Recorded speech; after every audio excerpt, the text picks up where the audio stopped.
delay on target for Delta Tango 0047.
Black 20, Demon 10. Demon's laid on target number Delta Tango 0045. Over. Demon 0, Black 0, Roger. Laid on Delta Tango 0045. Over.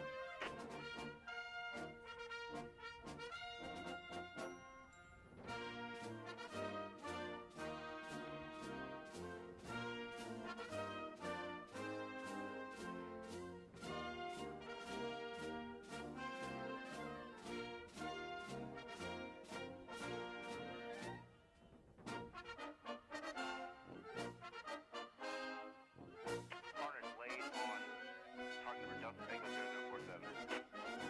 Carnage 0, Black 0, Roger. Laid on Delta Tango 0047. Out.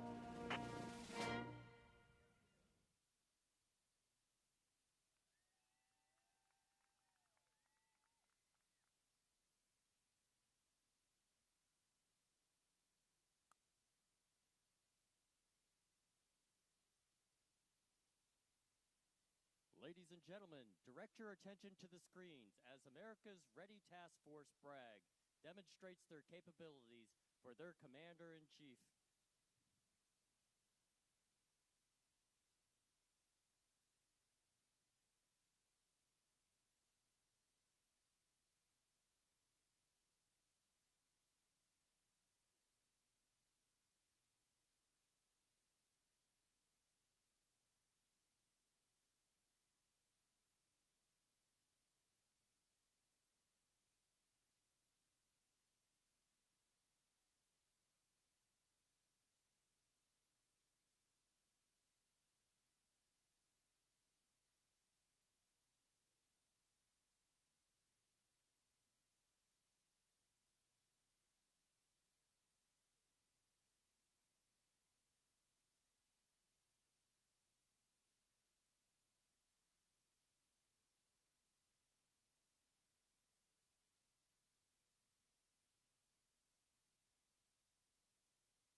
Fort Bragg, conditions are set. Steel 3-9, move the HIMARS from the hide site into the firing position. Over. This is Steel 3-9, acknowledge, break. Gator 4-0, this is Steel 3-9, fire mission, target number Delta Tango 4547, over. This is Gator 4-0, fire mission.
Gator 2-3, laid and safe on Delta Tango 4547.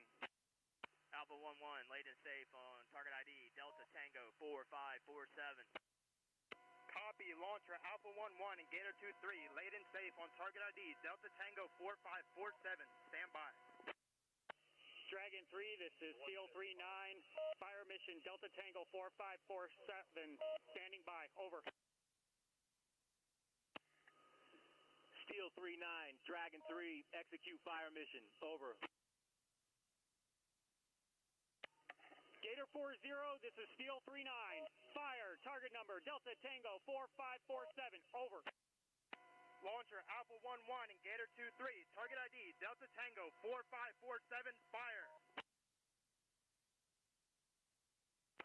Gator 2-3 shot, target ID, Delta Tango 4547, over.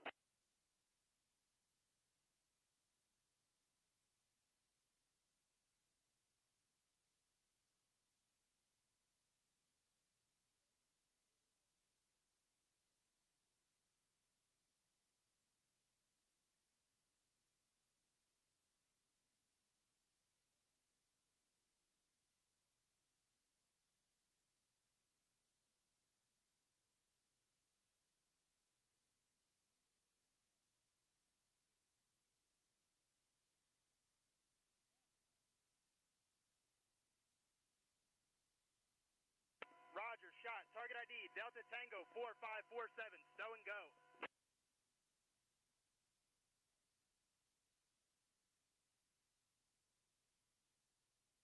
Charlie 01 copy, half established, BP BOA.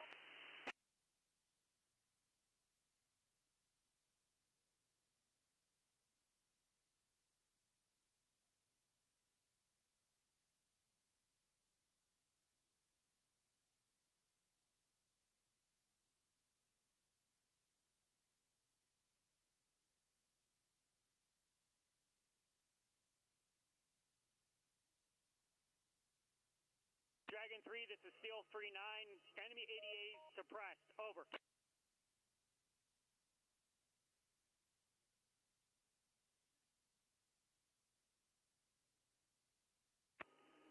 Steel 3-9, Dragon 3, acknowledge fire mission complete, break. Charlie 03, Dragon 3, execute assault onto the objective, over.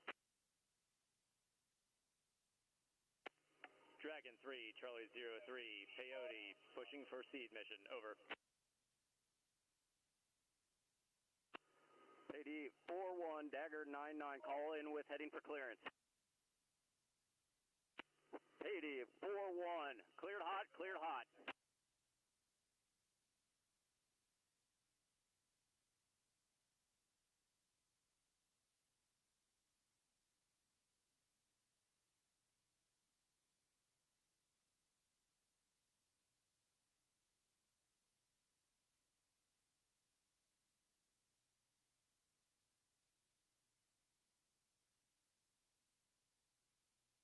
Coyote 4-2, cleared hot, cleared hot.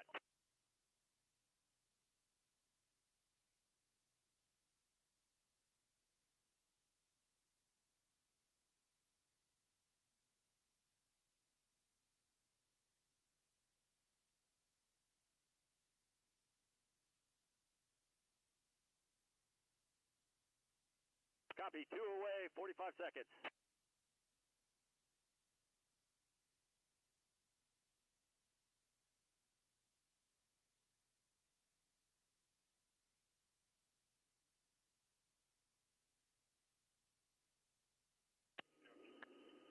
Coyote 4-2, Dagger 99, copy, 2 away, 20 seconds.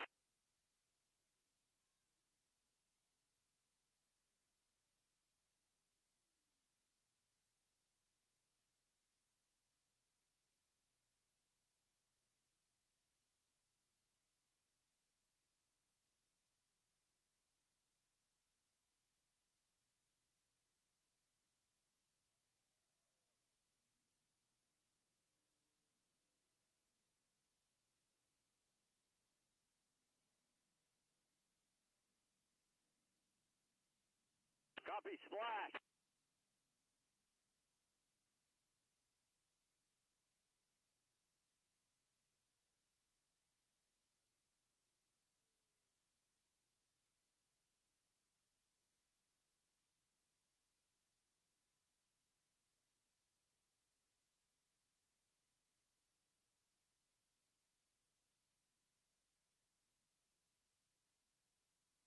Charlie 5-1, this is Charlie 0-1. Execute, execute, execute. Over. Dragon 3, this is Charlie 03, task force inbound, pre-assault fires commencing shortly.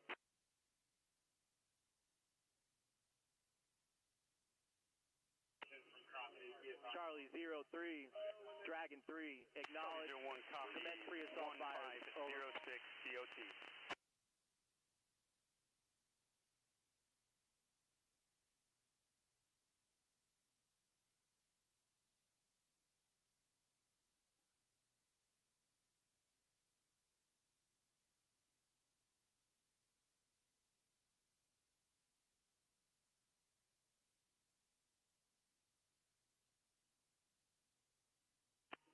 Task Force Bragg, Dragon 3, we are 1 minute till pre-assault fires. Over.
Charlie 01, copy. They killed the ice.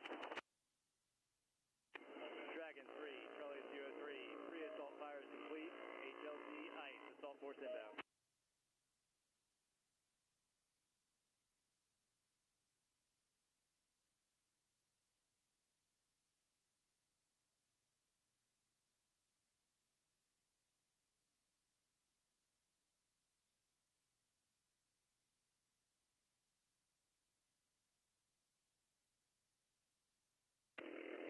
Dragon 3, Charlie 03, assault force rep, wheels down, HLZ blue, HLZ net, over.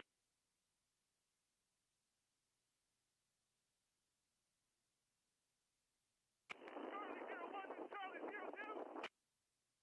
Go for Charlie 01. Roger, assault force wheels down, time now. Charlie 01, copy. Assault force wheels down.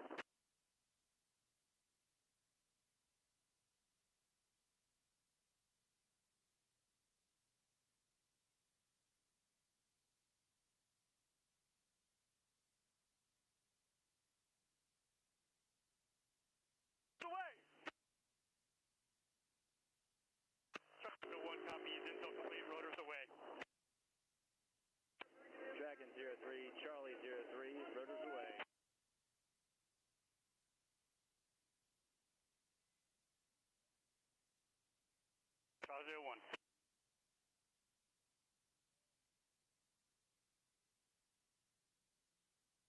Charlie 01 to Charlie 02. Go for 01. Roger, we're Green Breach, all target buildings, break. We're troops in contact interior building 101 and 102, how copy? Charlie 01 copies. Green Breach, all target buildings. Troops in contact. Interior 101, 102.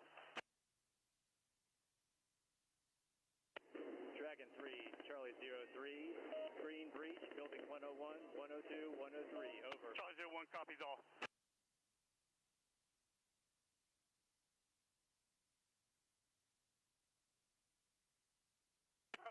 Charlie 01, Charlie 02. Go for 01. Building 103, secure. Stand by for slant. Slant 0003, how copy? Charlie 01 copies. Building 103, clear and secure. Slant 0003.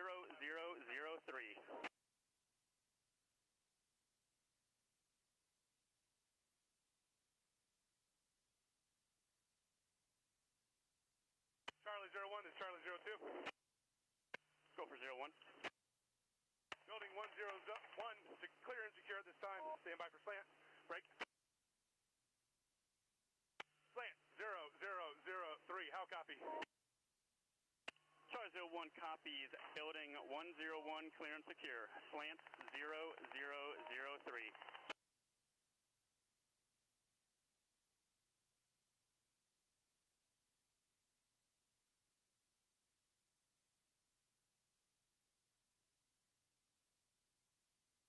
This is 0. Copy all. Monitor and advise if they go dynamic. Charlie 01, Charlie 02. Go for 01. Roger, building 102, clear and secure this time. Slant 0003. Break. At this time, objective is secure. We're preparing for post-assault activities. How copy? Charlie 01 copies. All target buildings secure. Total slant 0009. Assault force prepping for post-assault activities. Over. Roger, next call, next call. Dragon 3, Pushing one cell exterior, building 101 to the south. Charlie 01 copies. Eagles external 101.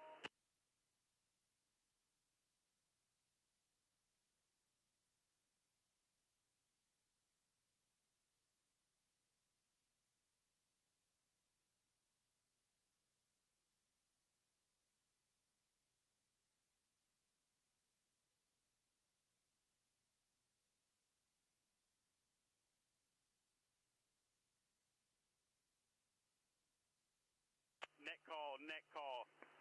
Enemy reinforcements approaching 500 meters northeast, pushing DAPs to conduct air to ground. Over. 02 copies all.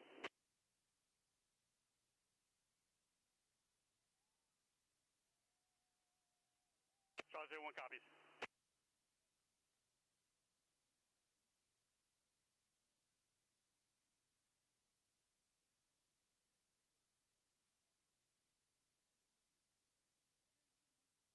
This is Charlie 02.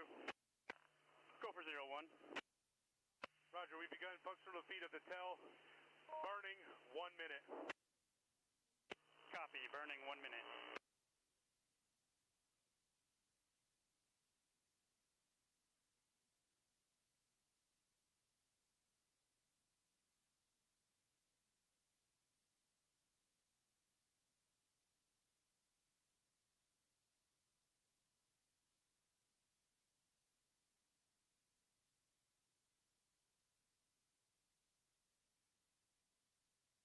Call, net call, sniper position, moving to building 101, time now. Charlie 01 copies. Charlie 01, Charlie 02. Go for 01. Roger, burning. Scud has been neutralized, preparing assault force for exfil, time now.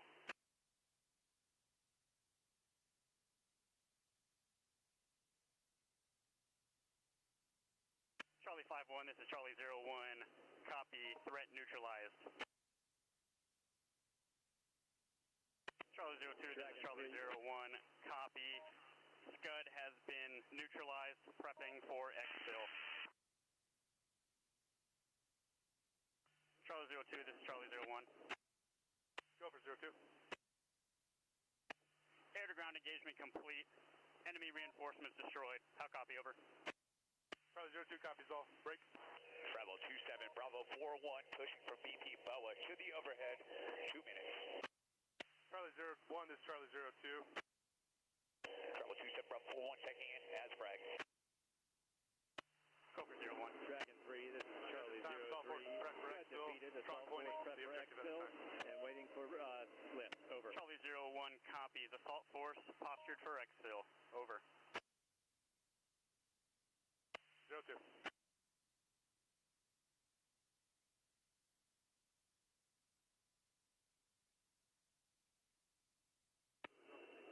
Charlie 03, Dragon 3, acknowledge.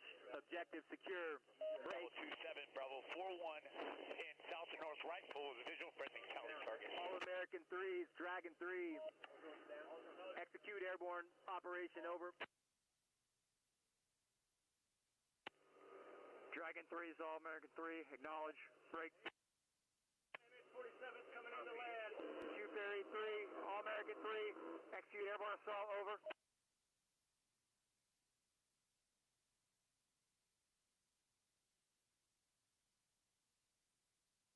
All American 3, 2 Fury 3, acknowledge. Positive comms with aircraft.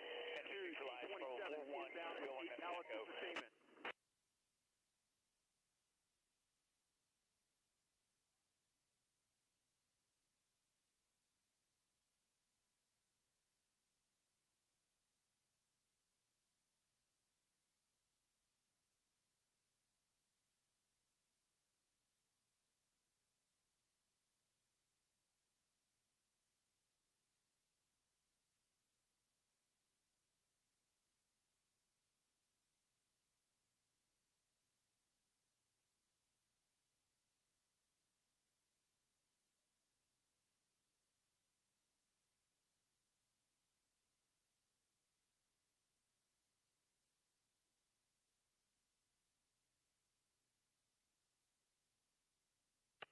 Holland DZ, this is Gecko 01.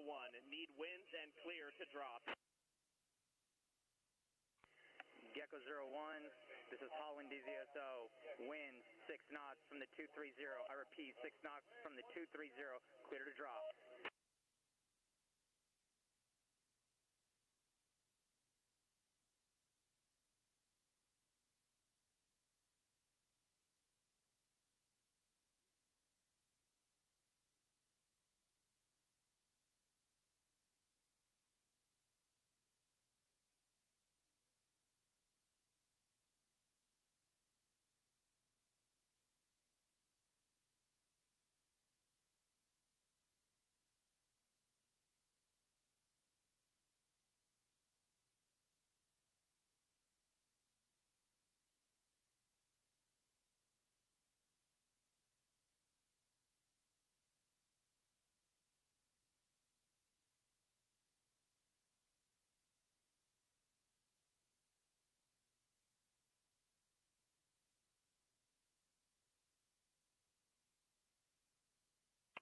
Task Force Bragg, Dragon 3.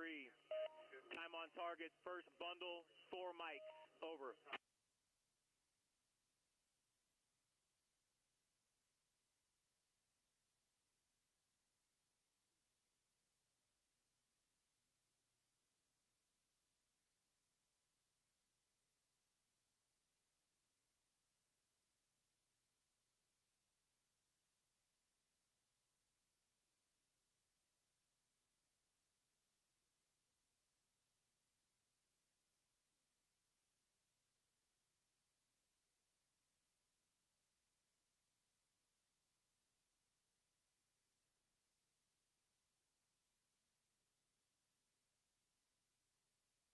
Gecko 01, this is Holland DZSO. Winds 6 knots out of the 230. I repeat, 6 knots out of the 230. Clear to drop.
DZ, this is Gecko 01, 8 bundles away.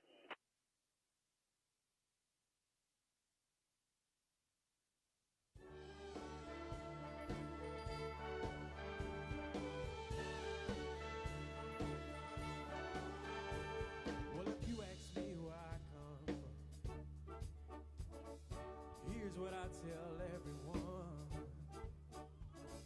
I was born by God's dear grace in an extraordinary place. All-American 3233, last With the analyst on ground. stars and Drop them clear stripes for personnel drop. and the eagle fly. This big old land won't count days straight. Happiness ain't out of reach. Hard work pays off the way it should. I've seen enough to know we got it good. With the stars and stripes and the eagle fly. Here we go. There's a lady that stands in the harbor of Bragg. And there's a neighbor, the price that it costs to be free. No, it ain't the only place on earth, but it's the only place that I prefer. Raise my kids the way daddy did, to love my wife the same way. Where the stars and stripes and the eagle fly. Yes, there's a lady that stands in the harbor of what we believe. And there's a bell that still echoes the price that it costs to be free. I pledge allegiance to this flag. If that bothers you, well, that's too bad. But if you got proud and you're proud to do, we can use some more like me and you. Where the stars and stripes and the eagle fly. Stars and stripes and the eagle fly.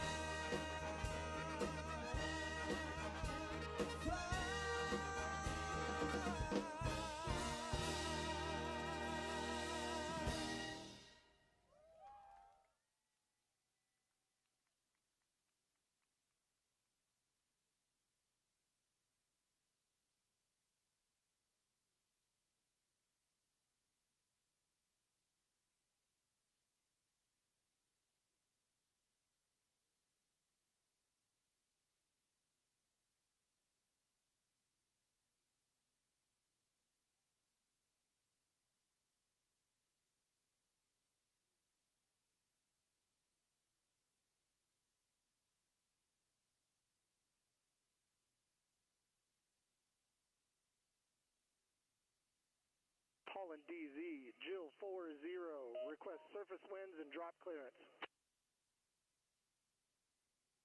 Jill 40, Holland DZ, winds 4 knots out of the 225. I repeat, 4 knots from the 225, clear to drop.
to their mother, and everything to everyone.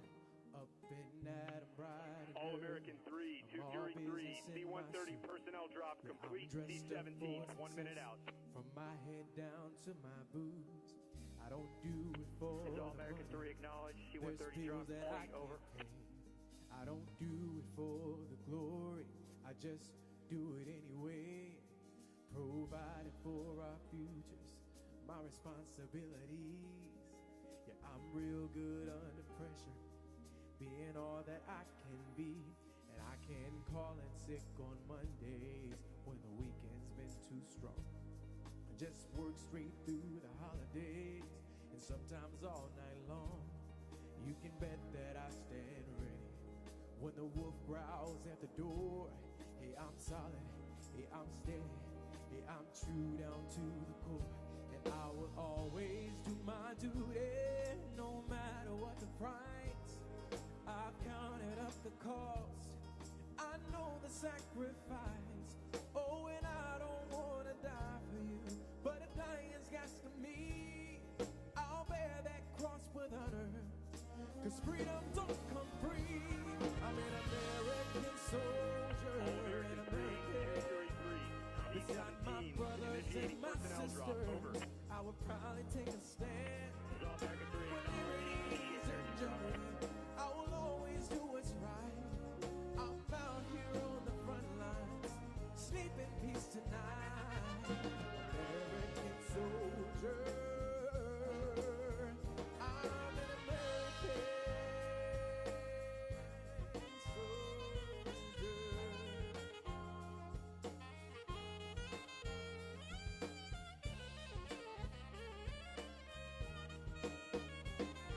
An American soldier, an American. Beside my brothers and my sisters, I would probably take a stand. With liberties and jeopardy, I will always do what's right. I'm out here on the front lines, sleep in peace tonight. American soldier, I'm an American. An American. An American soldier.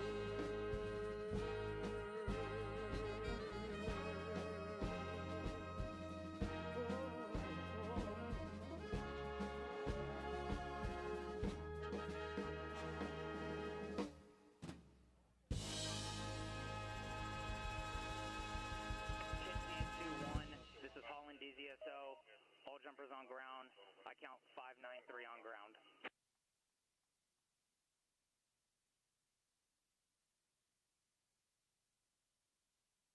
Battalion, Black 203, cancel, do not load. Special instructions at my command. Delta Tango 0045, Delta Tango 0047, over. Dragon 3 is Black All-American 3, 0, airborne assault complete, cancel, over. do not load. At my command. Target number Delta Tango 0045, over. Black 20, Hunter 20, cancel, do not load. Special instructions at my command. Target number Delta Tango 0047.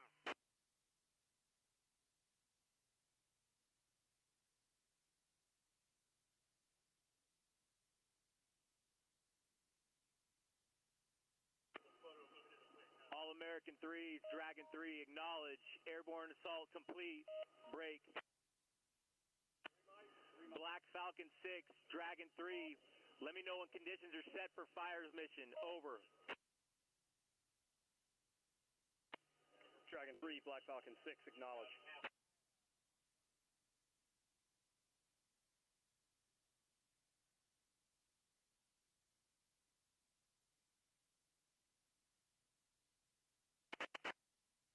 Black 20, D10, ready on target number Delta Tango 0045, over.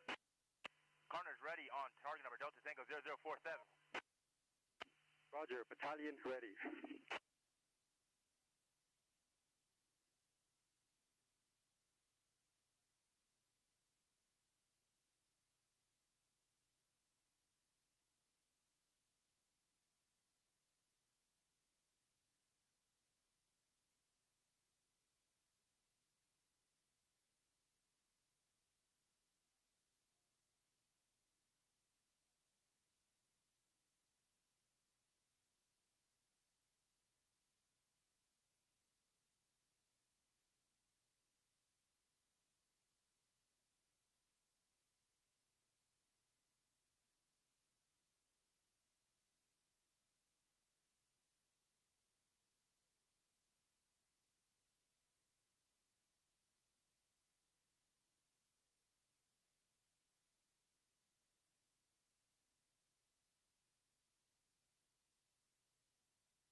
Dragon 3, this is Black Falcon 6.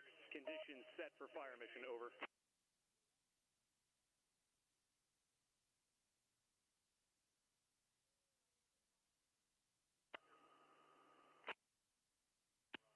Black Falcon 6, Dragon 3, execute fire mission, over.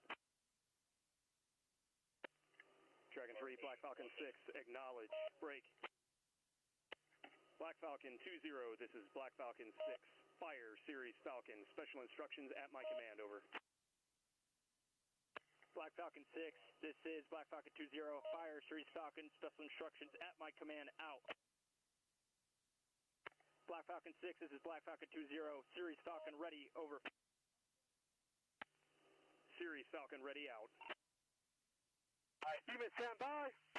Demon, stand by. Black Falcon 20, this is Black Falcon 6, fire, Series Falcon, over. Demon, fire. Demon, fire. Black Falcon 6, Black Falcon 20, now Shot, Delta fire, Tango Series 0045, over. Shot, Black Falcon 6. Shot, Delta Tango 0045. Shot out.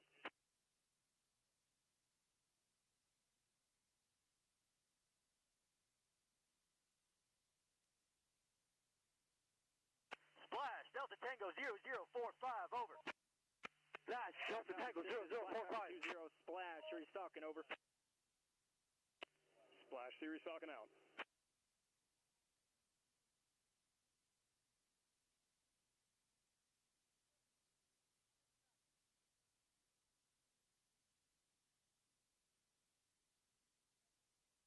Hornet, stand by.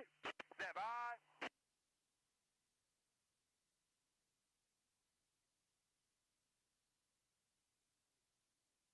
Hornet, fire.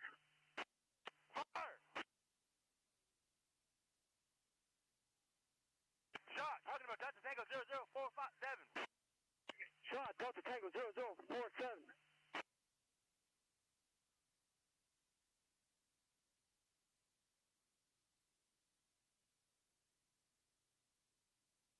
Splash, rounds complete on Delta Tango 0045, over.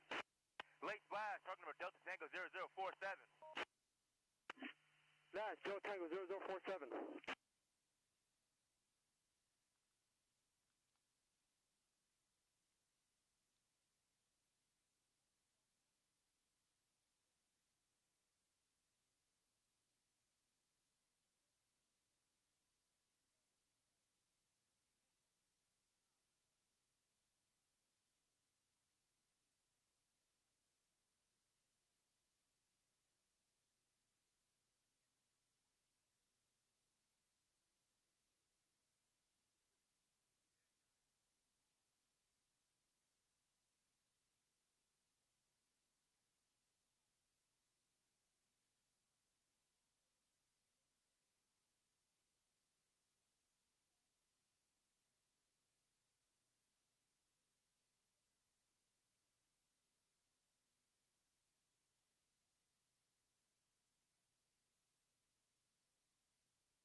Carnage rounds complete on target number Delta Tango 0047.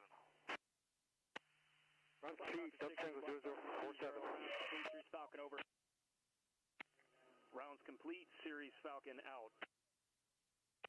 Black Falcon 20, this is Black Falcon 6, end of mission, Series Falcon, 1 infantry platoon and 3 BMPs destroyed, over. Black Falcon 6, this is Black Falcon 20, end of mission, Series Falcon, 1 infantry platoon and 3 BMPs destroyed, out. Dragon 3, this is Black Falcon 6, end of mission on Series Falcon, over.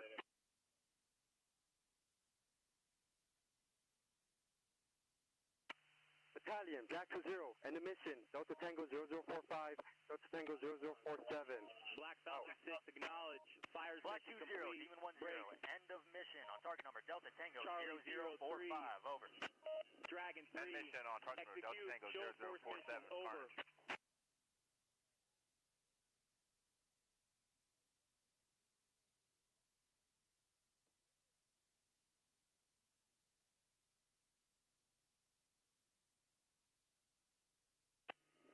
Dragon 3, Charlie 03, Coyote show of force pushing now.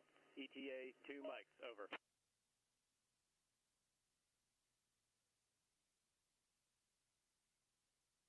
Coyote 4-1, Dagger 9-9, you are approved. Show of force, 252 degrees, 3 AGL.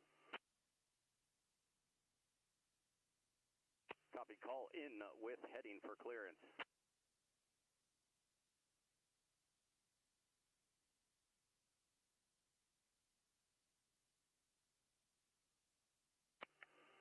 Continue from IP.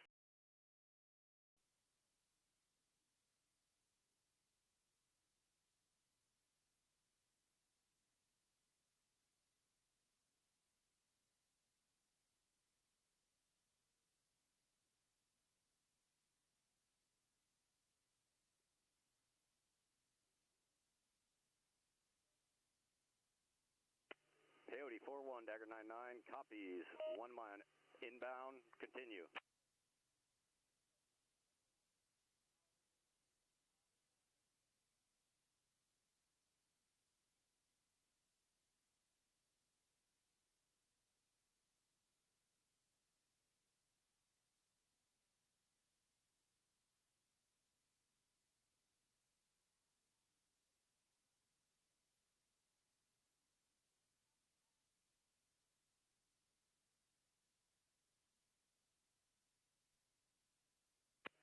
Coyote 4-1, Dagger 9-9, visual, good heading, call wings level.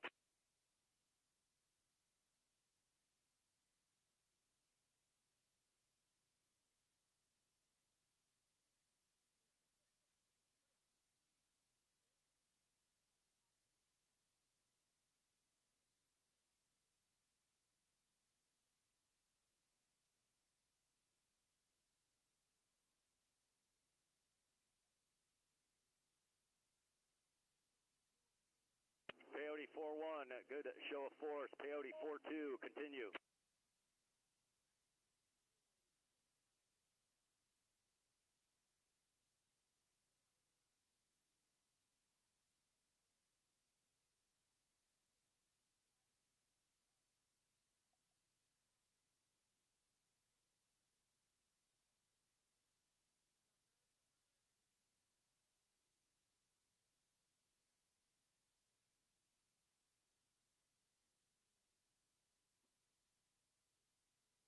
Peyote 4-2, copy, left pole, clear the airspace.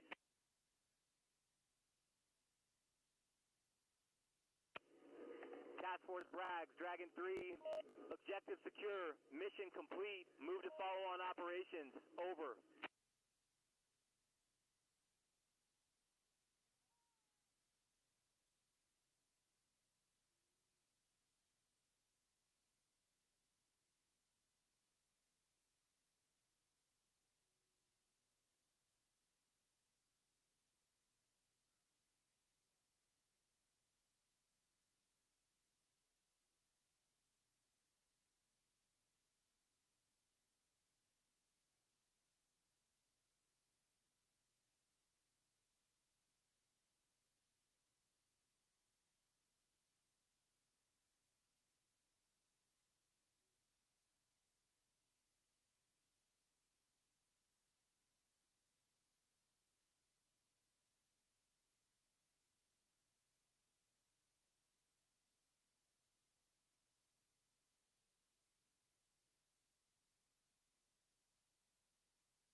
a lot of men dead, so we can sleep in peace at night when we lay down our head.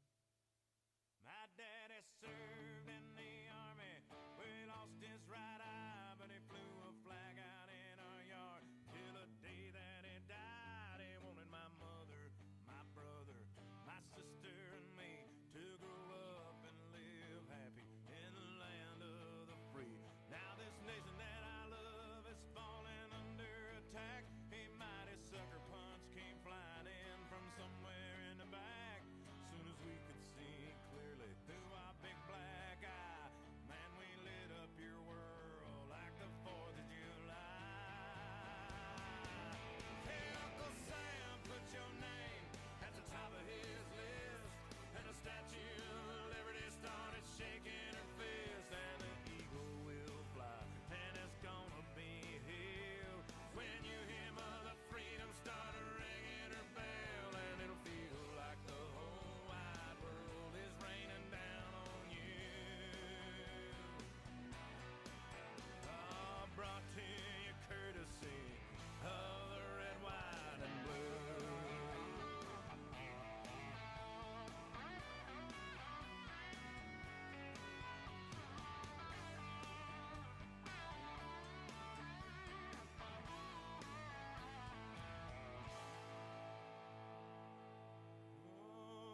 Justice will be served and the battle will rage. This big dog will fight when you rattle his cage. And you'll be sorry that you mess with the U.S. of A. 'Cause we'll put a boot in your ass, it's the American way. Hey, Uncle Sam, put your name at the top of his list, and the Statue of Liberty started shaking her fist, and the eagle will fly, and it's gonna be hell when you hear Mother Freedom start ringing her bell, and it'll feel like the whole wide world is raining down on you.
Ladies and gentlemen, please welcome the 29th Secretary of Defense, Pete Hegseth.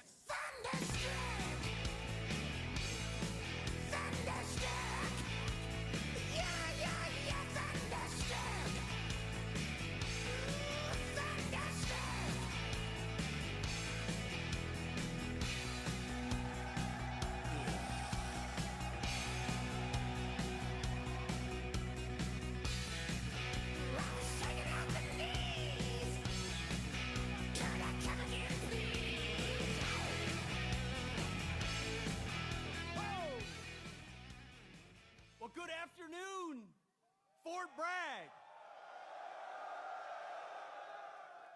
It is Fort Bragg, isn't it?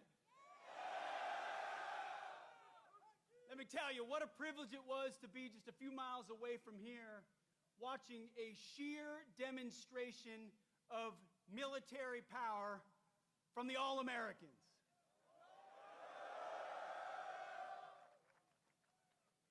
It's incredible. I wish every American could stand in that field and watch 600 paratroopers fall from the sky after preparatory fires and assault on the objective.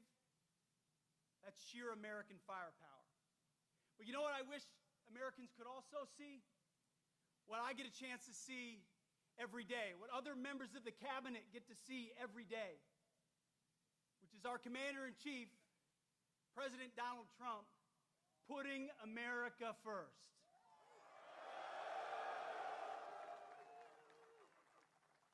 It doesn't matter the situation, whether he's meeting with foreign leaders, we're meeting in the Oval Office, or he's talking to soldiers. He's the same leader we know and love. He's laser focused on America first, on peace through strength, and on supporting our American warfighters and vets.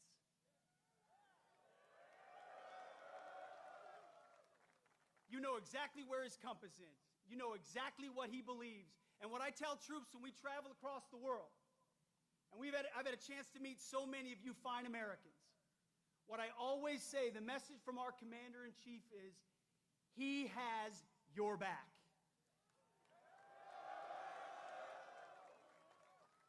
That matters. Let me tell you, I've been, not that long ago, in shoes and boots similar to yours. And when I was going on a mission, or I was about to take part in something that was uncertain, involved complications, the fog of war, all I wanted to know was that my company commander, battalion commander, brigade commander, division commander, and my commander-in-chief had my back when I had to do difficult things on behalf of the nation where politicians in air-conditioned offices don't understand and they want to second-guess. President Donald J. Trump has your back.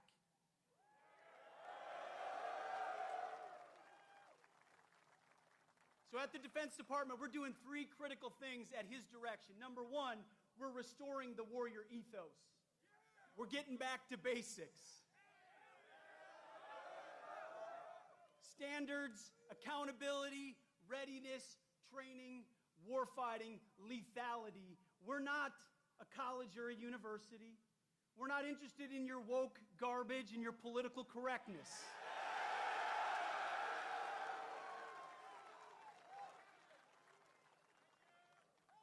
We're warfighters who close with and destroy the enemy on behalf of our nation when we come home to those we love, because we don't fight because we hate what's in front of us. We fight because we love what's behind us. That's what makes the American soldier different. So we're restoring the warrior ethos back to basics. We're also rebuilding our military. We'll have the first $1 trillion budget. You will have the best equipment in your hands to stare down the enemy. From multi-billion-dollar platforms to the best rifles, to the best equipment, to hypersonics and drones and fighters and jets, ships and carriers. Everything you need, President Trump will make sure you have. We're rebuilding the military after 4 years of deferred maintenance.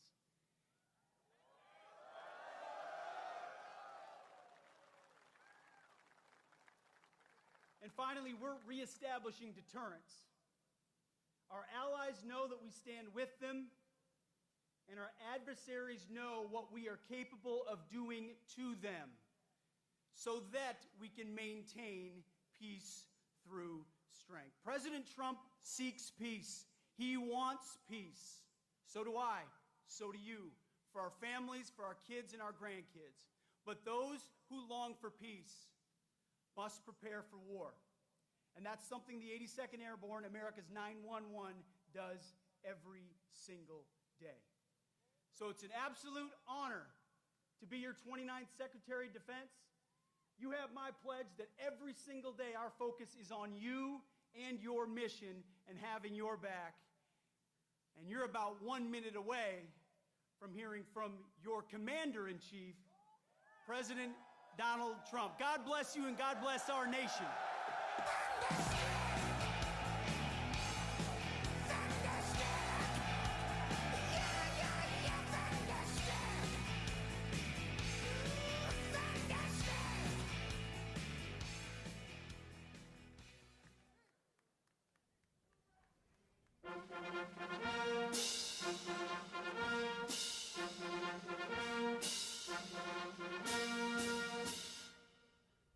Ladies and gentlemen, please welcome your Commander-in-Chief, the 45th and 47th President of the United States, President Donald J. Trump.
From the lakes of Minnesota to the hills of Tennessee, across the plains of Texas, from sea to shining sea, from Detroit down to Houston and New York to LA, where there's pride in every American heart, and it's time we stand and say that I'm proud to be an American, where at least I know I'm free. And I won't forget the men who died, who gave that right to me. And I gladly stand up next to you and defend her still today. 'Cause there ain't no doubt I love this land. God bless the USA.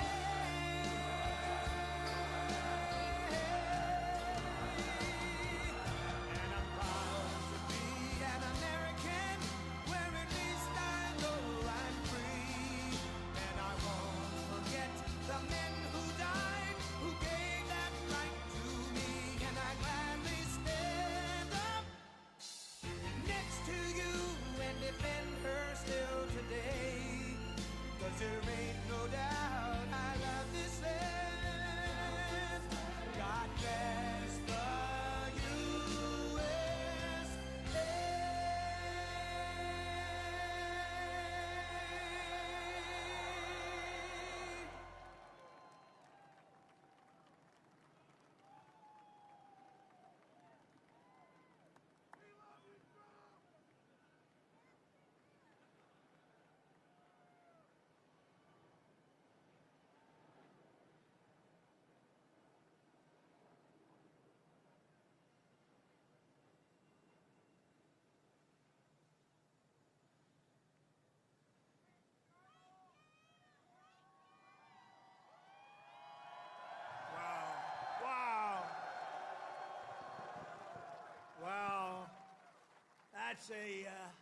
That's a beautiful sight, and it's a beautiful sight to be with you in a place called Fort Bragg.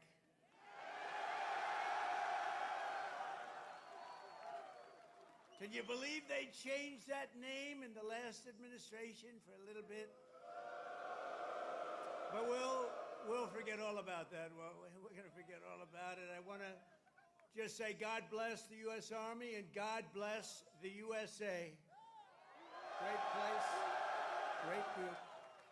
I want to thank so many incredible soldiers and paratroopers, pilots, warriors for that awesome display of pure, unrivaled American military might. I just saw something that was crazy.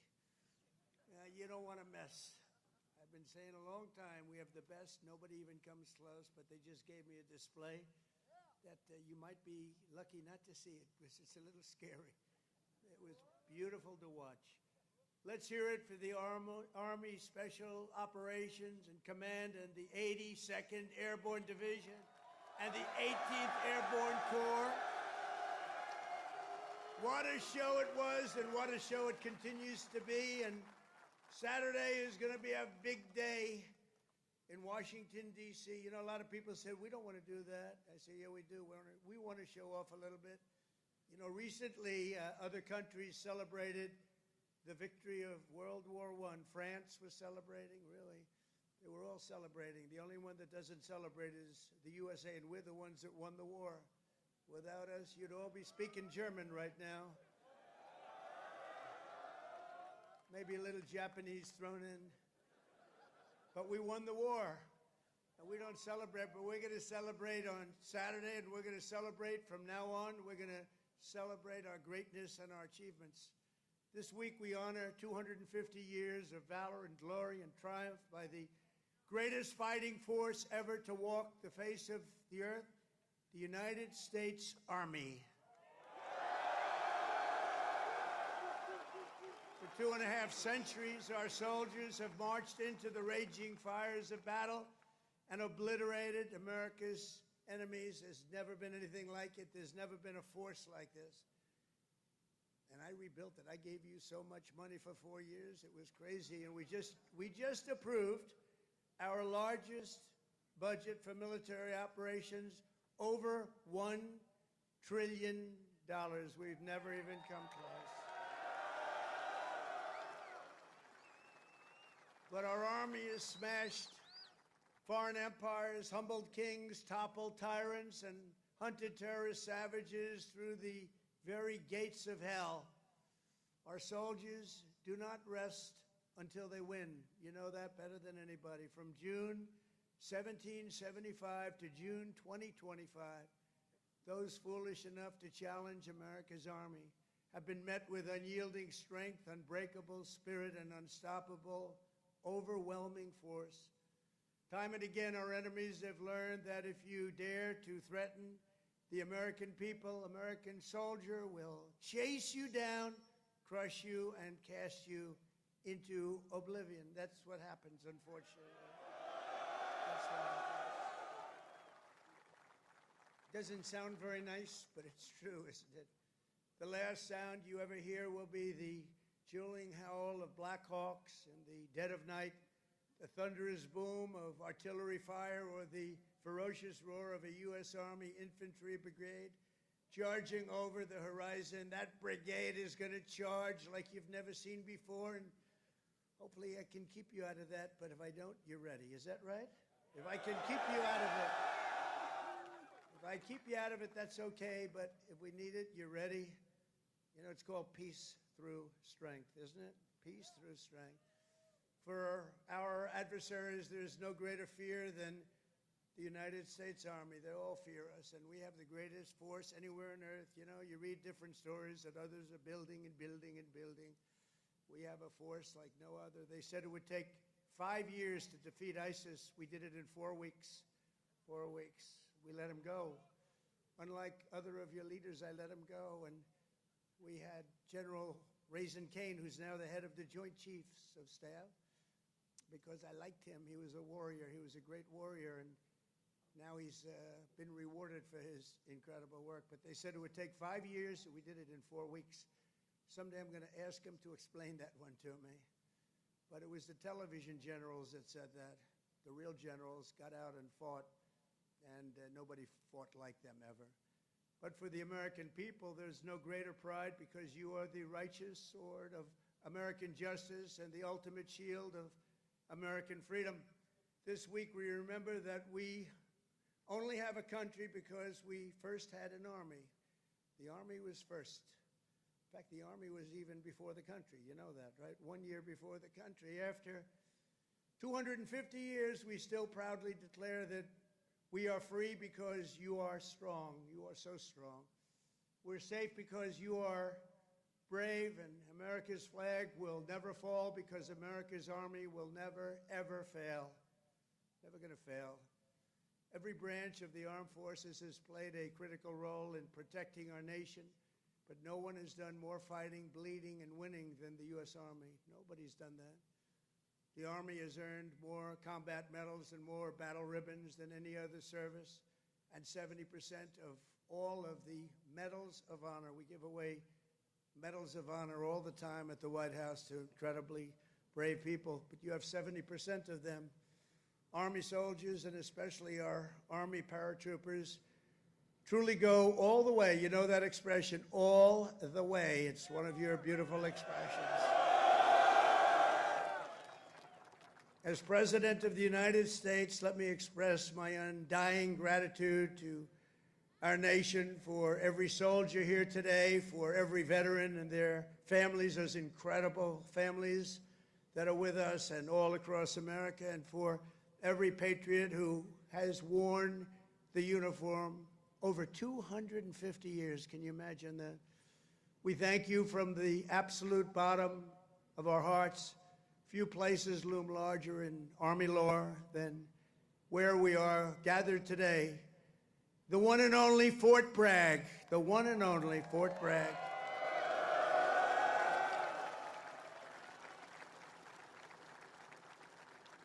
But remember, it was only that little brief moment that it wasn't called Fort Bragg. It was by the Biden administration, not Trump. I had nothing to do with it. We got it changed. We said, you know, I came here numerous times and everybody, they kept saying Fort Bragg, Fort Bragg. I said, you know, it's not the name, but then I was making a speech. I said, what do you think I should call this place? Call it Fort Bragg. I said, Fort Bragg, how you doing? We won a lot of battles from this place, and that's the way it is. It wasn't even close. When Pete and some of the generals came to see me, I said, not even close, not even close. This is the home of the Green Berets, the Sky Dragons, and the all-American 82nd Airborne. We know what 82nd Airborne Division. This is where the GIs who won the Second World War learned to pack their parachutes and push howitzers and go right into those C-47s with lots of arms and push them right out those big, beautiful doors and wield their bayonets and pry the enemy from the hedgerows of the French countryside. France needed us badly. We were there. A lot of people needed us badly. They still do, maybe worse than ever. It was here in this soil that the Army forged the medal that held strong at Bastogne. It was here the mighty paratroopers earned their wings before they rained down death from above to liberate Sicily, Normandy, and even the Netherlands. That's right. We saved the Netherlands. Every inch of this base is steeped in the legacy of those warriors who have said with pride, "Sir, I trained at Fort Bragg, sir." That was pretty cool. And that is why we restored the historic name of this very, very special place. I don't know if it could be the same place. Fort Bragg is in, that's the name. And Fort Bragg, it shall always remain. That's never going to be happening again.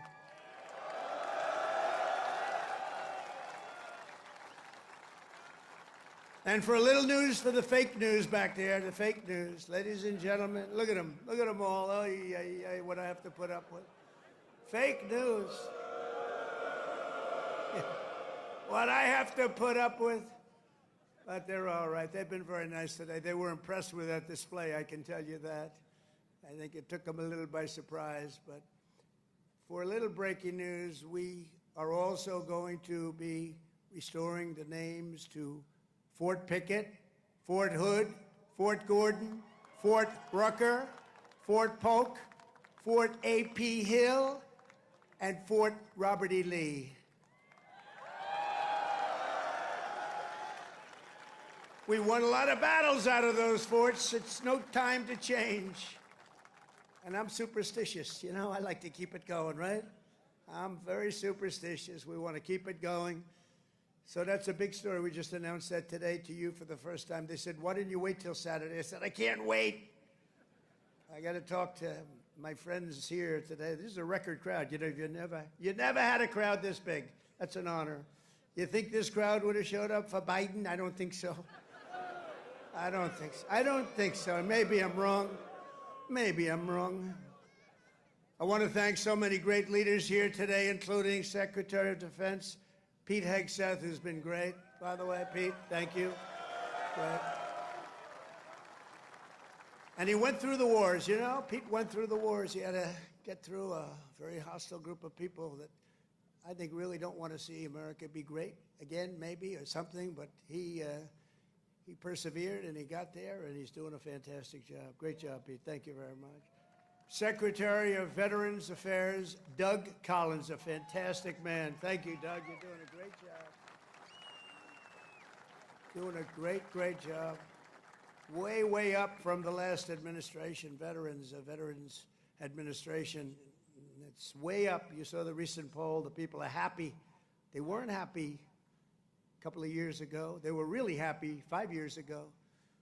But it went downhill from there. We did so much. We got you medical. If you had to wait, if you had to delay at all, you go out to see a private doctor. We pay the bill. You take care of it. You don't wait for 6 months and end up getting very sick on something that could have been done with a little shot or a pill. We did that. Then they wanted to drop that. I said, we're not dropping it. But, Doug, I'm proud of you. I just heard some great things. Thank you very much. The Secretary of the Army, a really brilliant young guy, went to Yale. Can't have everything. Top student. Dan Driscoll, thank you. Thank you, Dan.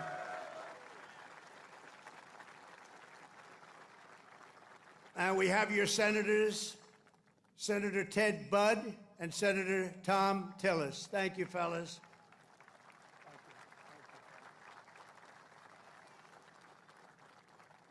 Congressman Richard Hudson, Pat Harrigan, where's Pat? Pat?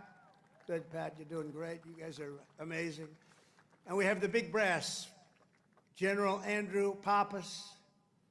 General, thank you. Thank you, General. Doing a great job.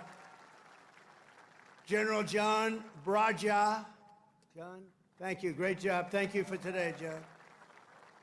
General Greg Anderson. Thank you. Thank you, Greg. Thank you. Sergeant Major of the Army, Michael Weimer. And before going further, I want to say a few words about the situation in Los Angeles, California. Have you heard of the place? Where I've deployed thousands of National Guard troops and hundreds of Marines to protect federal law enforcement from the attacks of a vicious and violent mob. And some of the radical left, they say, oh, that's not nice. Well, if we didn't do it, there wouldn't be a Los Angeles. It'd be burning today, just like their houses were burning a number of months ago. Generations of Army heroes did not shed their blood on distant shores only to watch our country be destroyed by invasion and third world lawlessness here at home, like is happening in California. As Commander-in-Chief, I will not let that happen. It's never going to happen.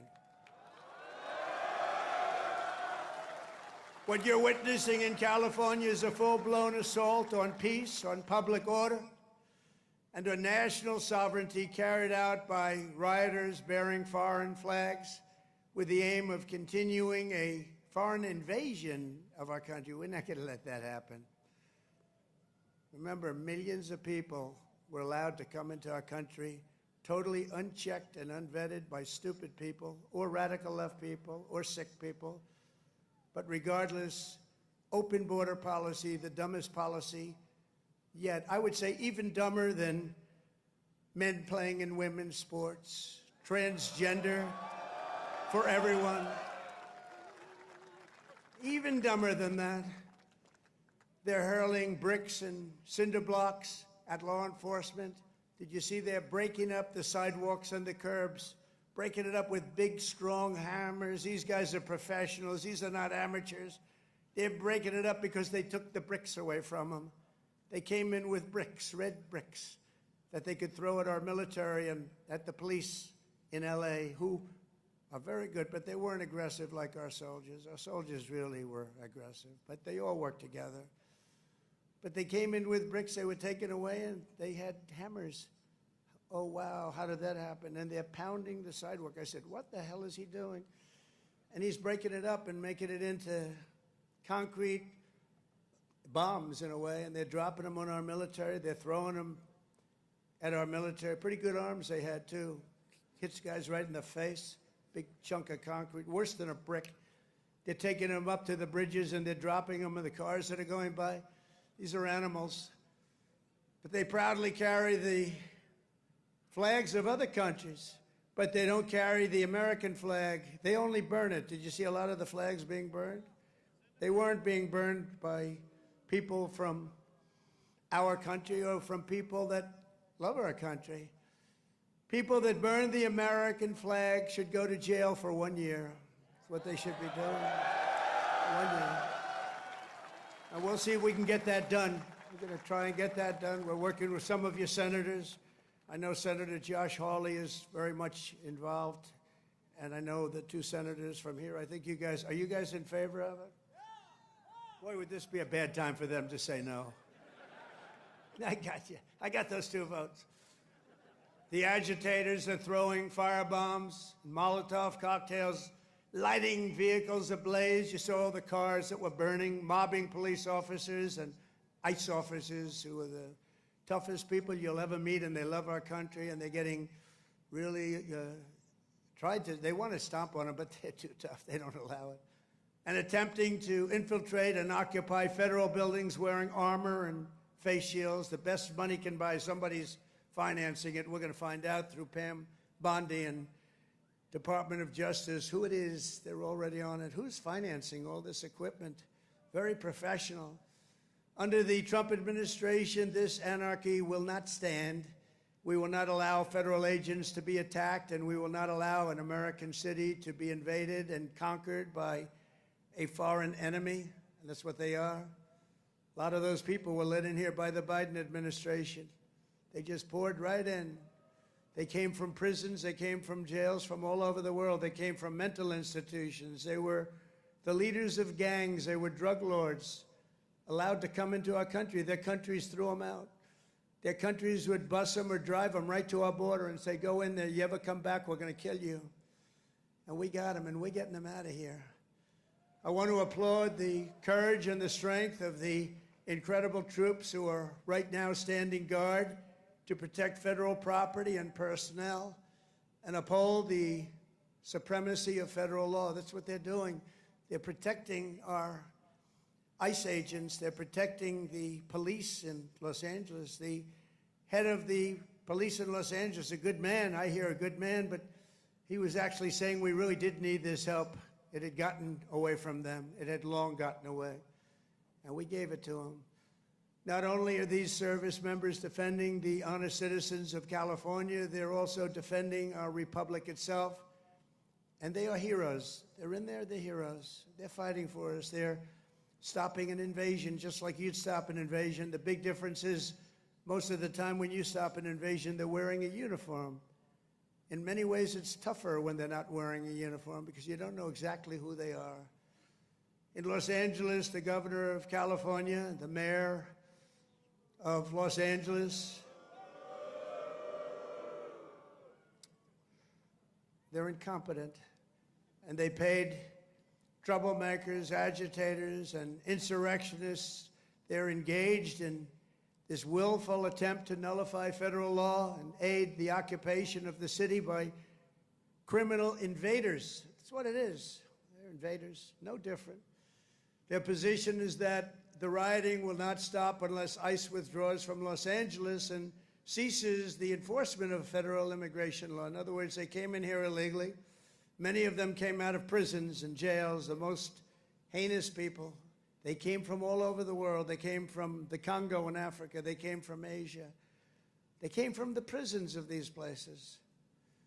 They were put into the United States and allowed to stay here because we had a grossly, grossly unfit president who listened to whoever was operating the auto pen.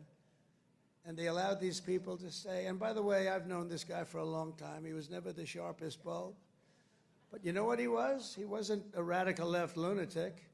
He never dreamt about open borders. He never said that when he was of sound mind, which actually was a very long time ago. So sad what they've done to our country. I will say that without question, however, you're seeing the financial numbers. We've now got the hottest country anywhere in the world. Years ago, it was the coldest country. We're being laughed at all over the world. I was in Saudi Arabia, Qatar, UAE. We brought back $5.1 trillion into our country, and all three leaders, they're great leaders, all three said, you know, you are presiding over the hottest country anywhere in the world. And they said the exact same thing. They said 6 months ago, it was the coldest country. I'll tell you, it changed on a date. You know what November 5th was? It was the election of a president that loves you. And that's when it all changed. That's when it all changed. Within the span of a few decades, Los Angeles has gone from being one of the cleanest, safest, and most beautiful cities on earth to being a trash heap with entire neighborhoods under the control of transnational gangs and criminal networks. It's horrible what's happened so quickly. As the entire world can now see, uncontrolled migration leads to chaos, dysfunction, and disorder. And you know what? They have it in Europe, too. It's happening in many of the countries of Europe. They don't like it when I say it, but I'll say it loudly and clearly. They better do something before it's too late. Very simply, we will liberate Los Angeles and make it free, clean, and safe again. It's happening very quickly. The one big, beautiful bill, you've heard about it. We call it the one big, you know, I was on one of the television shows, I think Deface the Nation. Ladies and gentlemen, Deface the Nation. It's actually called Face the Nation for those of you that are smart enough not to know, because you're better off not knowing. But I was on one of the shows, and I said, we got to get a great bill. They said, would you like it to be one bill, or would you like it to be 7 or 8 bills? They said, I want one big, beautiful bill. And the Republican Party liked that statement. They call it one big, beautiful bill, so that's good. And that's what it is. It's great. And it's currently before Congress. It provides all necessary funding for ICE, for Border Patrol, and for the Department of Defense. And I told you at a level that we've never had before, over $1 trillion. We better get that bill approved. Otherwise, your helicopters and your planes and your equipment's going to start to look a little bit old, General. You better push your favorite congressman. You better push these 2 senators. I think they're in good shape, however. But we got to get it approved. And those congressmen by you are all 100%. I don't even have to talk to them. They've been so great. So I want to sign this into law immediately. And with the signing, so many great things will happen to our country. No tax on tips. Think of that. No tax, seniors, on Social Security. No tax on overtime. They're going to pay for themselves. And if you get a car, and if you borrow money to buy the car, we're going to let you deduct the interest payment if it's a new car made in America. Only if it's made in America. If it's made in Japan or China or any place else, we're not really interested in your deduction. I was elected winning all 7 swing states, the popular vote by millions and millions of votes, in all counties throughout America by 2,750 to 525. That's what I call a big number. But this is a mandate from the people to restore the sovereign borders of the United States, and that is exactly what we're doing. Not only the borders the financial institutions, and our country itself, we will not be deterred, and the mob in Los Angeles or anyone else, anywhere else, will not succeed. They don't even have a little chance. And I will be calling you early as I see this happening because, you know, in theory, I guess you could say a governor could call, but they don't call. They let their city burn, like in Minneapolis with this guy who ran for vice president against J.D. That was a good debate, J.D. against this guy.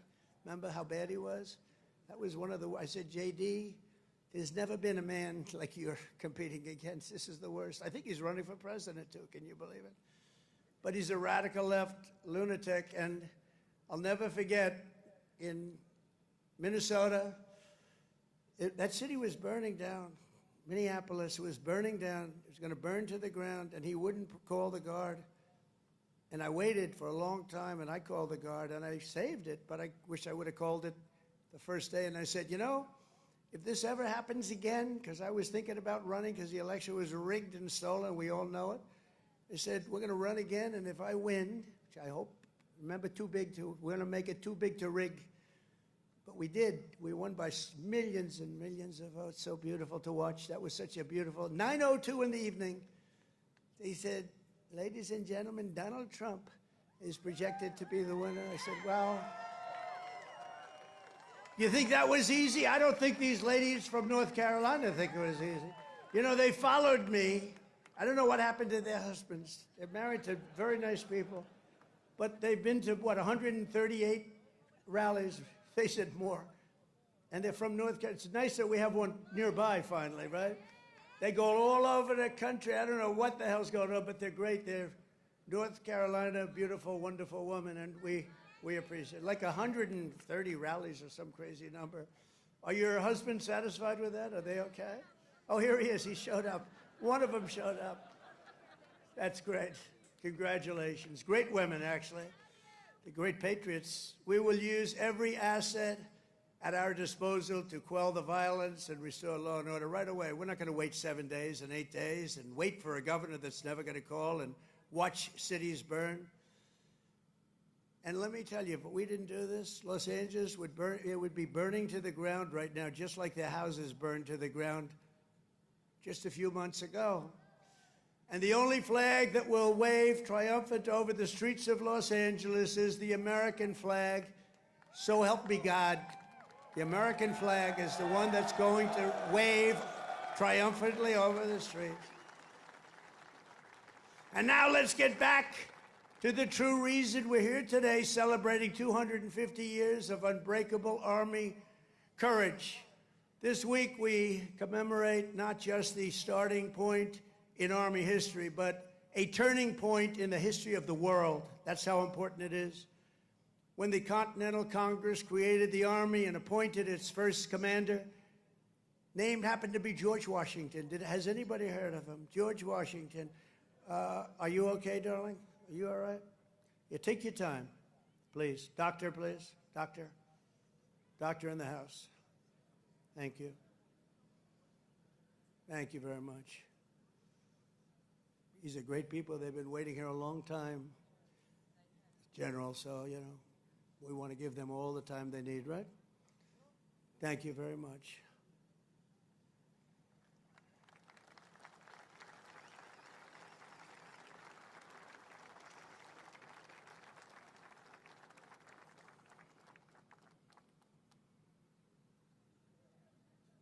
Greatest people in the world. They are amazing.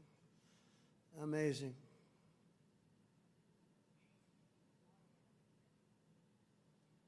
Oh, good. Thank you very much. Thank you.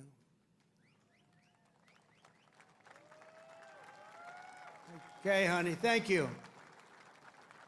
Beautiful young person. Beautiful young person. We have a lot of young people. You know, they have. We won young people, old people, and everything in between. It's sort of nice. Remember they used to say, but Trump doesn't have the young people. We won everything. Thank you very much, Doctor. Great job. When the Continental Congress created the Army and appointed its first commander, General George Washington, they sent the fierce spirit of a free nation into battle under a rallying cry that echoes to this day.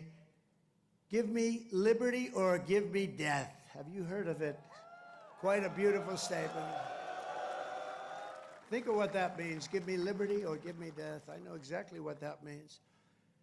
Just 3 days after the birth of the Army, the great patriot, founding father, Dr. Joseph Warren, was on the front lines as a soldiers stood totally outnumbered and outgunned at Bunker Hill. They had a group of soldiers against them that was supposed to be, in that day, unbeatable. Warren's mother had begged him, son, please don't do it. She said, please, please don't do it. Don't risk your life for even the patriot cause, please. And he replied, wherever danger is, dear mother, there your son will be. I will either set my country free or shed my last drop of blood to make us so. So beautiful. So the words are so beautiful. At Bunker Hill, Warren kept his vow, fighting and fighting and fighting and loving his country until he fell, drenched in blood, and gave his life at the very young age of 34. Exactly 250 years later, we are joined by Dr. Warren's great-great-great-great-great-grandson, and it's 7 generations down, and now an Iraq war veteran, retired Army specialist, Scott Warren, is here with his daughter, Sergeant E5 Carrington Sanders of Fort Irwin. I want to just, where are you? Where would you be in this big crowd? Thank you very much. What an honor. What an honor. You look great, too, by the way. You really look great. Thank you very much.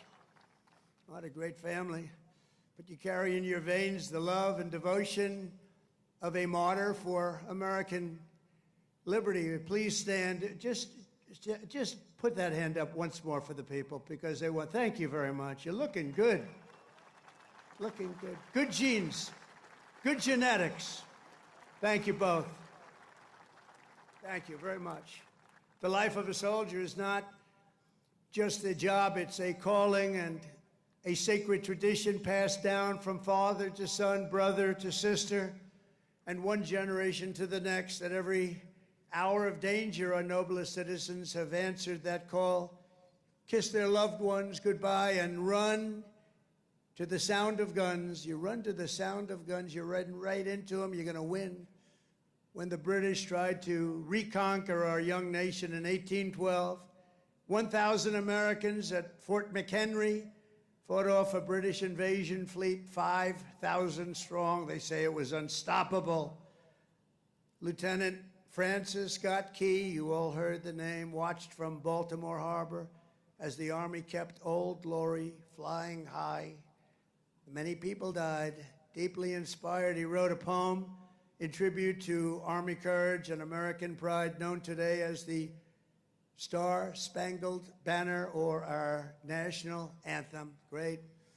8 generations later, we're joined by a descendant of Francis Scott Key, who has spent 2 decades in uniform, Major Kyle Key of Army National Guard fame. Please, Major, where are you, Major? Thank you. Thank you. Looking good, too. What's going on here? These guys they all come from a very fine strain of blood. That's great genetics is right. Thank you both very much. Major Key, thank you for helping to keep this incredible land of ours free and the home of the brave, and that's what it was. Through the decades that followed, the Army conquered the great frontier, won the war that restored our nation and broke forever the chains of slavery. A generation later, the Army's Rough Riders stormed up San Juan Hill with Colonel Theodore Roosevelt and swept the last foreign empire from the American hemisphere, forever swept. In World War I, our doughboys fought bravely in the Valley of the Marne and in the Argonne. There in 1918, a devout Tennessee Christian named Alvin York, you know that name, charged across an open field towards the German machine guns. They were firing at levels at that time that nobody had ever seen before. They were knocking down everything in their way, including giant trees were coming down. The enemy mowed down more than half of his platoon almost immediately. The platoon was going down like nobody's ever thought possible. But York pressed on into the jaws of death. He slayed German after German and returned with 132 prisoners from behind the enemy lines. And he had the option of killing them, and he didn't want to do that. And that's okay, isn't it, right? It's okay. But he brought 132 back. And his actions and the actions of that great day, that crazy but great day, Sergeant York earned the Congressional Medal of Honor and became one of the most famed and decorated heroes of the First World War. Very famous, actually, because of the movie that was made. And we're joined today by Sergeant York's grandson, Army Colonel Gerald York. Gerald? Thank you, Gerald. Thank you very much. It's a great honor to have you. Thank you, Gerald. At his grandfather's funeral in 1964, Gerald was told by the command sergeant major of Fort Bragg that it was about time he joined the Army. And he volunteered for combat in Vietnam and gave the Army 31 of his best years. No, I think your best years are right now. You look very good. Your best years are right now. Keep it going. But Colonel York, we salute you. We salute your family and the fame and the bravery of your family. Thank you very much. Appreciate you being here. And in World War II, the Army once again came to the free world's rescue. Among the millions and millions who volunteered was Henry Armstrong. He enlisted 6 months before his high school graduation and did basic training right here at Fort Bragg. By the next year, he was in Normandy. He fought his way across France as part of Patton's Third Army, crossed the Rhine into the heart of Germany, and helped liberate a Nazi concentration camp. He was a brave person. Command Sergeant Major Henry Armstrong is here with us today. He's 100 years old, a veteran of numerous World War II battles, and 41 years in the Army.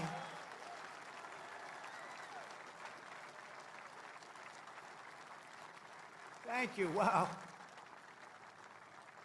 These are great, amazing people. Thank you very much. Great. Thank you very much. He's joined by his grandson, Army Major Dennis Armstrong. Dennis, I assume that's you, right? Thank you, Dennis. And Dennis's wife, Captain Shelley Armstrong. They love the military, and they love our country. Thank you very much. Shelley, thank you very much. Appreciate it. And their son, Tanner. Where's Tanner? Let me see. Oh, he looks good, too. They all look good. Tanner might look the best, actually. Thank you very much. Who's an active duty staff sergeant in the 82nd Airborne right here in Fort Bragg. He could right now run for office, I think. He's very popular. In Korea, our warriors held the front line in the battle against communism and liberated millions and millions into the light of freedom. To Vietnam, we sent some of the toughest men who ever wore Army boots and olive drab. One of them was Joe Marm of Pennsylvania. He was 23 years old when his platoon was ordered to rescue soldiers surrounded by the enemy in the Battle of Ia Drang. Lieutenant Marm charged into heavy fire, killing 4 enemy soldiers in the brush before sprinting across 40 yards of open field. His teammates could not believe he was doing it, actually, they said. He then tossed a grenade that killed 8 Viet Cong gunners, plunged into the trenches, and killed still more before being shot in the jaw, badly in the jaw. He successfully cleared the way for his men to save their stranded comrades and, frankly, for his men to save their own lives. He was unbelievable. For his exceptional bravery, Lieutenant Marm received the Congressional Medal of Honor and retired as an Army colonel after 30 years of service. Colonel Marm is here today with his two sons, Will and Walter, both Army Rangers. What a great family legacy. Please stand up.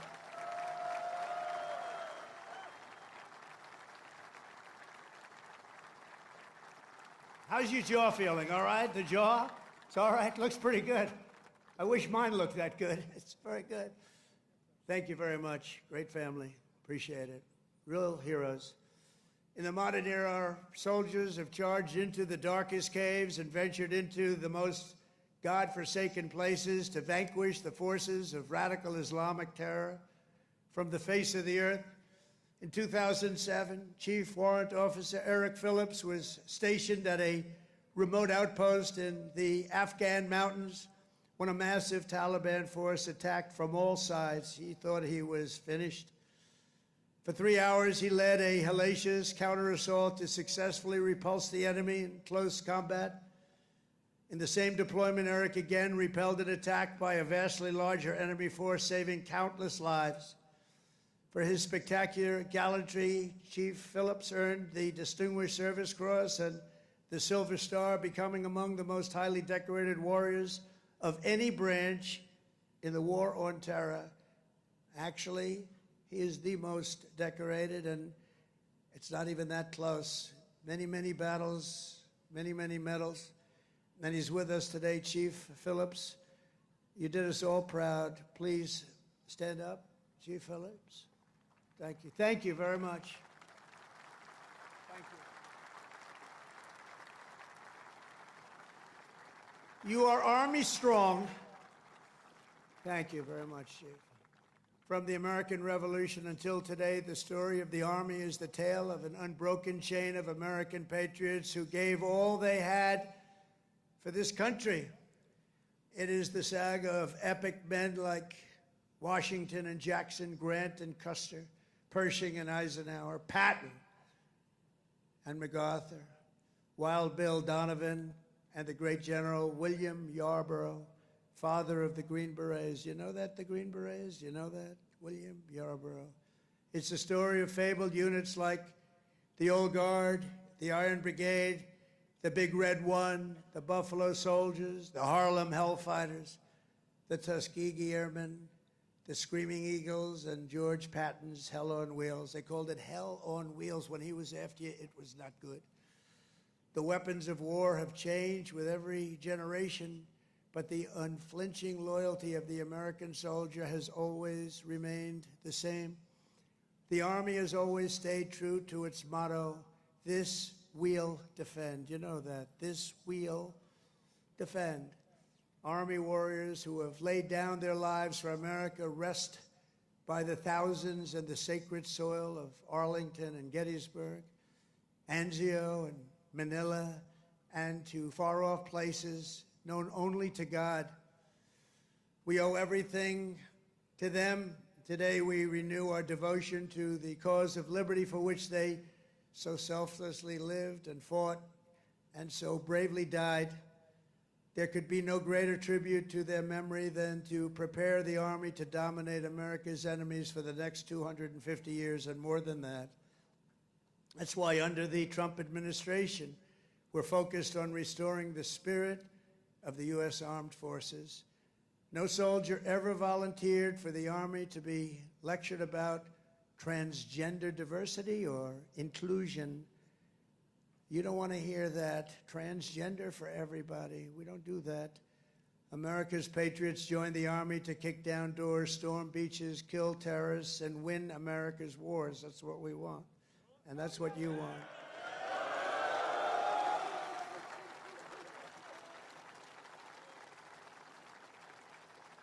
And to that end, we're making that record investment, but not only in the Army, in the other forces also, because you work together as a team. And we're including in that and across the board. Now, you don't have to take this if you don't want. You could be great patriots, say, I don't want a raise. I will not accept it. Let it go back into our country. Let's give it to Gavin Newsom so he can waste it in Los Angeles. No, we don't want to do that, but we're giving you across the board raise for every single service member in the U.S. Armed Forces. We're giving you across the board, and you deserve it. You know, we spend so much money on things that we shouldn't be spending it on. But I think those days are stopping, Mr. Senators and Congressmen that are with us. As part of our one big, beautiful bill, we are also investing over $1 billion to update your on-base housing. And we're building a state-of-the-art missile defense shield to protect our homeland. And it's called the Golden Dome. It's going to be all made in America.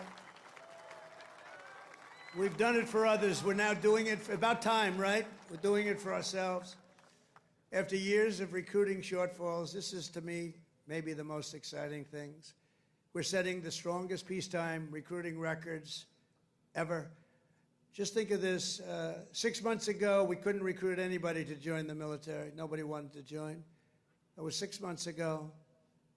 And then we had the election of November 5th. And now we have the strongest recruiting numbers in the history of our country. Can you imagine that? Can you imagine that? We've already surpassed our recruiting targets for 2025, and we're not done yet. And I'll tell you, it doesn't make you feel good when you had to hear 6, 7 months ago that nobody wants to join the Army, they don't want to join our military. Frankly, they didn't want to join our police, our firemen. They lost confidence, they lost faith in our country. And just a short number of months later, we're setting all-time records. In fact, your job might be in jeopardy. Somebody else may come in and take it. That was bad. We'll get you out of here. You have to be good. We're getting the best people that you've ever seen. We're getting people I don't think we've ever seen anything like it. Great people are coming in. Doesn't it make you feel good, though? You have something and you're doing something and other people want to join you. Isn't that a great feeling? And wasn't it a lousy feeling just a short time ago when they announced, you know, you're a soldier and you're proud of your country and you're proud of the Army in your case, and you're reading stories about nobody wants to come in and join the military, right? Isn't that lousy? Even the ladies from North Carolina were not happy with that. But then we had a great election. It was amazing. Too big to rig. We had a great election, and all of a sudden, the people are pouring in, and we have incredible people like Pete and the others that are here, Dan. I think they made a big difference. I really do. So thank you very much. All of you guys, I think you've really made a big difference. The Army will soon be stronger, bigger, and better than ever before. And every new soldier that joins our ranks will kindle the same fighting spirit exemplified by the likes of Sergeant Major Jim Schmidt, who's no longer with us. At 15 years old, after lying about his age, because he wanted to get in so badly, Jim trained at Fort Bragg to fight in World War II. When Jim's middle school wrote to ask if he would attend his 8th grade graduation, he wrote back, "That will be impossible, as I'm rather busy now. I'm in the hinterlands hunting down Germans," and I have to say this, and Italians. I know there are a couple of Germans and Italians here. As a paratrooper, he made the famous drops at Sicily and Salerno while still a young boy, too young to be in. The Army kicked him out. They found out about it. They kicked him out. They discovered he was way underage. They said, "Jim, you got to get out of here. You're a hell of a soldier, but you got to get out." But that didn't stop Jim. He enlisted in the Navy.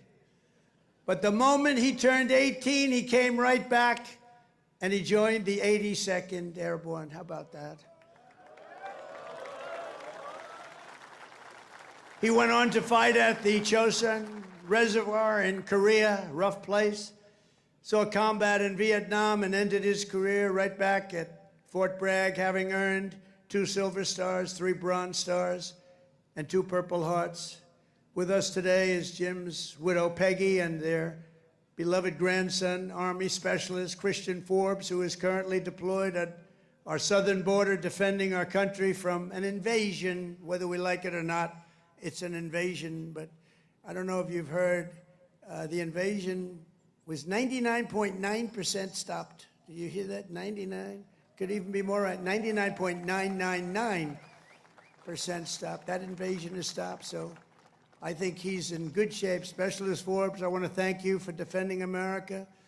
And you've obviously done a good job because that invasion has been stopped, and we appreciate you being here. Thank you, wherever you may be. Thank you very much. Thank you. Very much. Great. We stopped that sucker, didn't we, huh? We stopped it.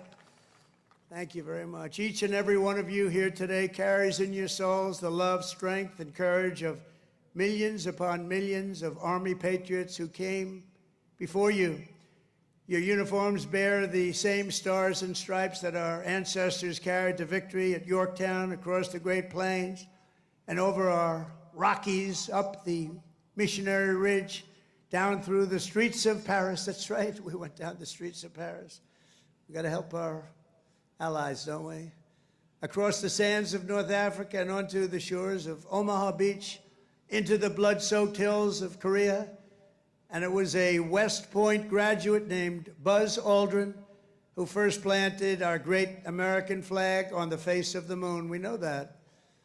Now it's your turn to carry that flag forward and to add your own daring deeds into this chronicle of triumph and legends. Now it's your duty to shield the flame of freedom that was first lit 250 years ago by the heroes of Concord Bridge and Bunker Hill. Standing before you today, I am more confident than ever that in the days ahead and every generation to come, the U.S. Army will heap glory upon glory upon glory upon us all. You will protect every inch of U.S. soil, and you will defend America to the ends of the earth. Wherever danger is, there the U.S. Army will be. Another beautiful phrase. Whatever peril comes our way, whatever menace threatens our people, you will stand strong, you will be proud, you will charge hard, and you will keep that flame lit, that beautiful, beautiful flame. You're going to keep it lit. You will hold the flag high, and you will do something that's become quite a famous little phrase also, but you're a hell of a lot braver than me. You will fight, fight, fight, and you will win, win, win. Thank you. God bless you. God bless our soldiers, and God bless the U.S. Army. Thank you very much. Thank you, everybody.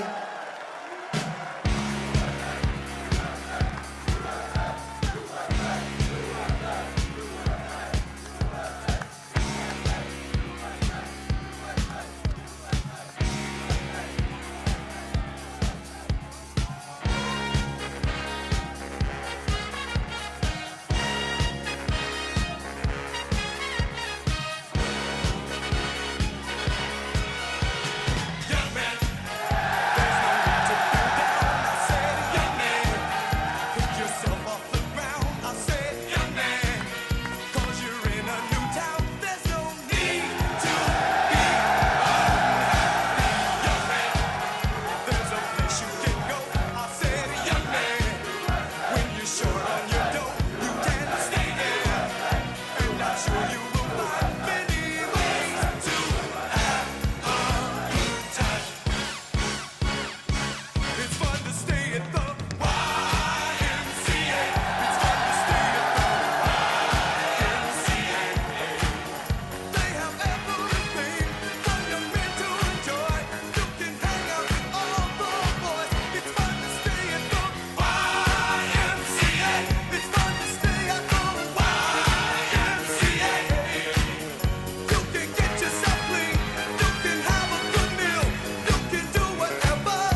the storm clouds gather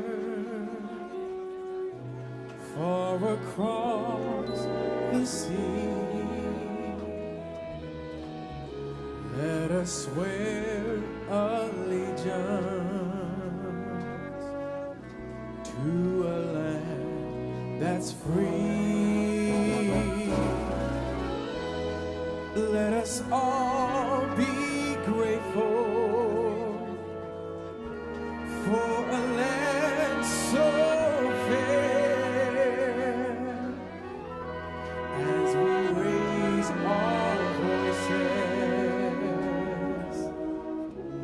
in a solemn prayer.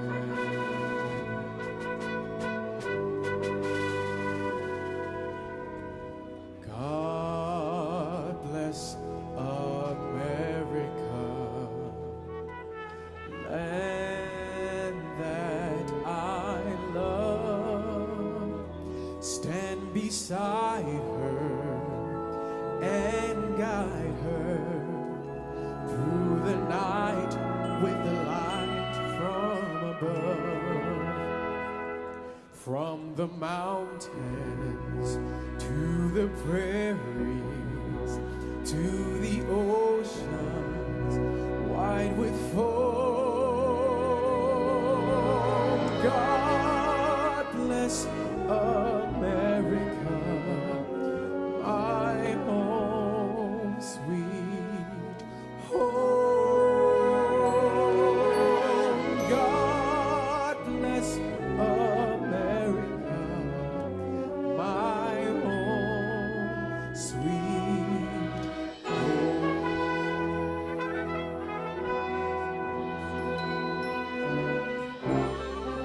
I invite you all to sing with me. Here we go. God bless America, land that I love. Stand beside her and guide her through the night with a light from above. From the mountains to the prairies, to the ocean